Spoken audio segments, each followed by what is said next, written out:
Ya, Anda kembali di Breaking News Kompas TV, Saudara. Kita kembali menuju ke kantor KPU RI untuk mengikuti jalannya proses rekapitulasi suara tingkat nasional untuk Provinsi Papua Pegunungan. Papua Pegunungan itu sistemnya tuh pemilunya sistem noken, sehingga semua proses pemilu yang terjadi itu semua baku ikut mulai dari tadi saya sudah sampaikan tuh, dari DPR sampai presiden, sehingga proses itu terjadi baku ikut. Jadi masing-masing dari dukungan DPR daerah maupun sampai dengan presiden itu, sampai hasil akhirnya ini sudah. Jadi masing-masing punya kelompok-kelompok begitu. Kelompok-kelompok itu terjadi. Jadi tidak seperti di sini. Kalau di sini itu kan pemilu nasional, jadi di mana-mana itu suara turun naik begini. Tapi kalau di sana itu dia baku ikut partainya, pendukungnya baku ikut dari tingkat bawah sampai dengan presiden, karena sistem nokenya. Jadi dia prosesnya terjadi seperti itu. Siap, Terima kasih. cocok. Ada apa-apa ya, cocok. Jadi pendekatan yang digunakan oleh teman-teman Bawaslu di Papua Pegunungan kan sesuai dengan konteks lokalnya, Mas. Karena cara pemberian suaranya model noken, ini kan rembukan ya. Ada rembukan kalau bahasa Papuanya apa ya? Musyawarah. Ini Ya, Saudara, ini masih rekapitulasi suara nasional untuk Provinsi Papua Pegunungan. Masih ada 2 provinsi, yakni untuk Papua Pegunungan dan juga Provinsi Papua di hari terakhir batas penghitungan suara hasil pemilu 2024. Saya masih bersama dengan Ketua Bawaslu RI periode 2017-2022, Pak Abhan di sini di studio Orange Kompas TV, dan juga bersama dengan Mas Adi Praitno, Direktur Eksekutif Parameter Politik yang sudah bergabung lewat sambungan Zoom. Selamat datang Mas Adi, terima kasih sudah bergabung bersama kami di Breaking News Kompas TV. Saya mau ke Pak Abhan dulu ya. Ini juga Mas Adi masih mengikuti ya proses rekapitulasi yang berlangsung di KPU. Saya mau ke Pak Abhan dulu. Ini kan Papua Pegunungan jadi menarik ya untuk proses di hari terakhir ini, proses penghitungan suaranya. Pertama demografinya, kemudian juga sistemnya menggunakan sistem noken, dan kemudian juga dari sisi keamanan. Tadi kan disampaikan ada kericuhan bahkan di penghitungan suara di Tolikara, kemudian juga lokasi untuk plenonya bahkan berpindah-pindah gitu. Apa yang bisa Anda lihat dari hal ini? Ya, kalau tadi disampaikan oleh teman-teman KPU di sana ya, dan juga dari Bawaslu, memang bahwa dinamika di Papua Pegunungan khususnya ini memang beda dengan di daerah lain ya. Tadi sepakat memang persoalan di sana soal geografisnya, kemudian soal keamanan harus menjadi penting untuk menjadi perhatian ya di sana itu kan. Tetapi yang saya ingin katakan begini, sebetulnya bahwa dengan sistem noken yang dilakukan di pegunungan Papua Pegunungan ini mestinya akan lebih simple ya, ya lebih simple itu kan. Maka tadi ditanya oleh Pak Hashim, apakah hasilnya bagaimana? Misalnya penuangan di dalam proses administrasinya seperti apa? Harusnya lebih mudah, lebih ringkas mestinya ya. Lebih. Tapi kan ada faktor-faktor lainnya juga ya selain noken tadi. Kemungkinan kalau kemudian sampai hasilnya sampai mendekati hari H belum selesai, baru sekarang bisa berangkat ke pusat. Kemungkinan ada persoalan tadi musyawarahnya belum ada temu kira-kira itu kan, karena mestinya lebih simpel karena soal noken itu. Tapi kan faktor keamanan juga ada ya, bahkan kan sempat ricuh ya, pada saat pentingnya pleno. ada pada musyawarah tadi kan. Jadi kalau bisa diartikan lebih simpel itu ya noken itu ya kayak sistem musyawarah di antara tokoh adat dan sebagian di situ ya. Oke, saya mau ke Mas Adi Praitno. Apa yang Anda lihat hari terakhir? Kemudian masih ada 2 provinsi, bahkan juga tadi sempat dijeda ada rekapitulasi untuk koreksi suara di tingkat provinsi untuk di Jawa Tengah dan juga di Banten ada koreksi suara dari internal partai untuk DPR RI. Apa yang Anda lihat? Ya, saya kira secara prinsip sebenarnya kalau saya sih deg-degan sebenarnya. Sama dong sama Pak Abhan ya. Soal hasil pemilu di 2024 ini kan molor. Sekalipun hanya menyisakan 2 provinsi ya, tapi provinsi yang di Papua ini kan dan Papua Pegunungan dapilnya kan tidak seluas di provinsi yang lain yang mestinya proses rekapitulasi suaranya sih lebih mudah dan lebih gampang dan bahkan lebih simpel, apalagi menggunakan sistem noken yang saya kira persoalan konflik politik dan konflik kepentingan lebih bisa dinetralisir karena segala sesuatunya kan didelegasikan kepada Ketua adat. ketua-ketua suku yang ada di situ ya. Itu yang pertama. Yang kedua, kenapa saya sebut deg-degan? Karena memang kalau kita mengacu pada hasil Pilpres sebelumnya itu kan diumumkan di tengah malam. Jadi Ini udah kan habis batas tengah malamnya ya.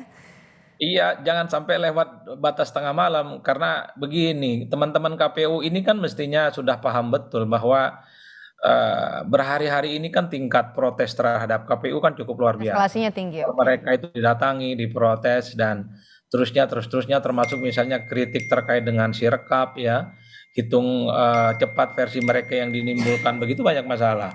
Kalau ini terus molor, tidak ada kepastian kira-kira kapan akan diumumkan, saya khawatir bahwa proses dan hasil pemilu yang akan diumumkan hari ini kan sesuai dengan PKPU ya, kemudian akan menimbulkan satu bentuk ketidakpercayaan yang lainnya yang saya kira akan berkepanjangan.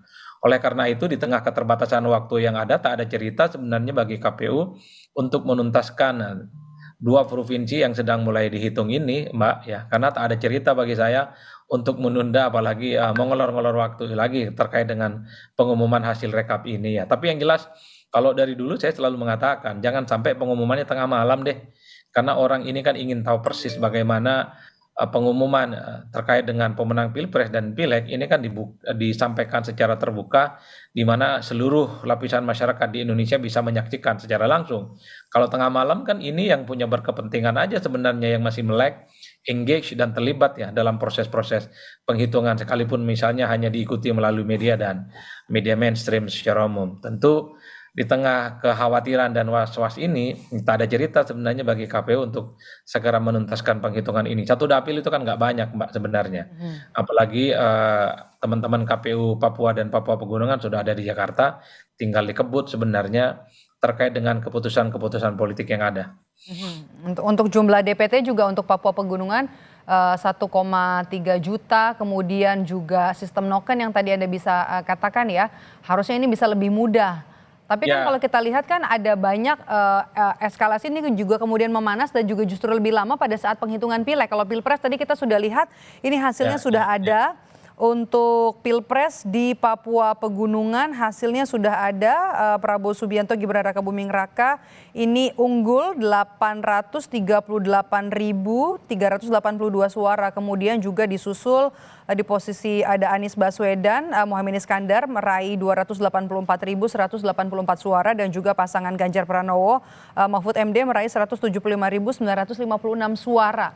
Sudah selesai untuk Pilpresnya. Tapi kan kalau kita lihat Mas Adi proses rekapnya kemudian juga banyak laporan-laporan, kemudian juga temuan-temuan untuk Pileg ya. Ini banyak suara yang kemudian berpindah, kemudian juga selisih suara yang Anda lihat mengukur waktu ini juga sebentar lagi nanti akan ada jeda untuk sholat maghrib, buka puasa, kemudian ada juga istirahat tarawih. Jadi kemungkinan waktunya tipis banget nih Mas Adi. Ya, saya yakin sebenarnya KPU itu sejak awal sudah melakukan mitigasi ya terkait dengan sejumlah provinsi yang dinilai memang butuh treatment khusus terkait dengan demografi termasuk soal bagaimana pengamanan mereka hingga ke Jakarta, Mbak. Saya selalu berharap sebenarnya penghitungan di daerah-daerah yang agak sedikit riskan seperti Papua itu di awal bukan di akhir seperti sekarang sehingga prosesnya tidak penuh dengan dramatisasi yang seperti kita saksikan seperti sekarang ini. Kenapa harus Papua yang terakhir? Kenapa tidak di awal? Kenapa tidak di tengah? Bukankah proses penghitungannya juga sama dengan di tempat yang lain? Ini yang sepertinya mestinya harus dilihat secara utuh. Karena pemilu di 2024 ini kan pemilu yang paling banyak disorot ya oleh semua paslon dan bahkan kalangan internasional. Nah yang kedua, KPU itu sudah telanjur berjanji bahwa pengumuman hasil pemilu itu akan disampaikan setelah maghrib atau jelang sholat Isya. Ini mirip-mirip jelang pengumuman kemerdekaan Republik Indonesia yang dideklarasikan oleh Soekarno dan Hatta jam 19.45. Jadi kalau ini betul sesuai dengan janji KPU ya saya kira cukup luar biasa. Khawatirnya 19.45 berarti kita masih punya sedikit waktu, lebih sedikit waktunya malah. Lebih sedikit. Nah, khawatirnya kalau molor, KPU ini harus mengumpulkan begitu banyak reason yang rasional yang bisa diterima oleh publik. Kenapa molor? Karena bagi saya ini nggak gampang ya, terutama sengketa yang terkait dengan pileg ya. Kalau pilpres mungkin protes dan resistensinya tidak terlampau banyak karena disparitas dan selisih suara antara kubu 2 dengan 1, kubu 2 dengan 3 ini kan cukup jauh ya. Jadi dari berbagai penjuru mata angin ya, sekalipun ada protes dari dua kubu tidak akan mengubah hasil apapun secara signifikan. Tapi kalau bicara pileg ini kan sebenarnya head to head antar caleg di bawah yang saya kira mereka tidak akan tinggal diam sekalipun hanya ada satu suara yang hilang di antara mereka ini. Ini kan pertarungan terakhir sebelum pengumuman resmi yang kemudian akan disampaikan oleh KPU. Tapi yang jelas kalau tidak diumumkan maghrib atau jelang isya, KPU harus menyampaikan alasannya secara terbuka, entah itu apapun. Karena omongan untuk mengumumkan sehabis maghrib itu sudah dikonsumsi oleh publik. Semua tepuk tangan, semua meriah. Yang menang sudah siap-siap mau sujud syukur. Yang kalah itu sudah siap-siap bagaimana segera melayangkan putusan Oke. sengketa hasil ke Mahkamah Konstitusi. Oke, baik, kita tunggu ya. Ini menarik karena waktunya kalau misalnya mau melihat dengan apa yang sudah disampaikan KPU, ini waktunya jauh sebenarnya lebih singkat dari apa yang disampaikan, terutama juga nanti akan terpotong dengan jeda buka puasa dan juga sholat maghrib. Kita nanti akan bahas lebih jauh lagi. Rekapitulasi suara untuk tingkat provinsi, suara nasional untuk Provinsi Papua Pegunungan masih berlanjut. Kami jeda sejenak, tetap bersama kami di Breaking News Kompas TV.